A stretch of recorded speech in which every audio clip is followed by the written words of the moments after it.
Well, North Korea is now responding specifically and mentioning specifically President Trump's comments about being met with fire and fury. The Korean People's Army responding in a statement. It says sound dialogue is not possible with such a guy, the president, bereft of reason, and only absolute force can work on him. The statement says North Korea is seriously examining a plan to envelop Guam with 4 missiles around the island. Secretary of State Rex Tillerson is returning from several days in Asia, meeting with allies and China and Russia to convince them to cut off North Korea's international economic activity and financing.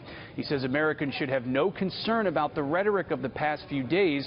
The Secretary of Defense James Mattis provides a different reassurance, saying in a statement, quote, "While our State Department is making every effort to resolve this global threat through diplomatic means, it must be noted that the combined allied militaries now possess the most precise, rehearsed, and robust defensive and offensive capabilities on Earth." He added that North Korea would be grossly overmatched in any arms race or any conflict that it initiated. Bill. Also, the administration says it's unified in its message. Is that the case, Rich? Well, they're trying to square some of the comments between fire and fury from the president and the Secretary of State saying Americans should sleep well at night. So there are questions of consistency. The State Department says the administration is speaking with a unified voice. The United States is on the same page.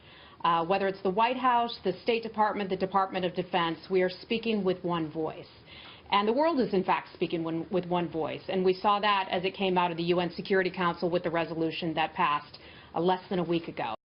Before leaving for this trip, the Secretary of State held a press conference in which he said almost directly to North Korea, reassuringly to North Korea, we're not looking for regime change, we're not looking to attack or cross the 38th parallel, but the Secretary of State saying we're not your enemy, but you're presenting an unacceptable threat to us, and we have to respond. Rich Edson leading our coverage there from the State Department. Rich, thank you for that.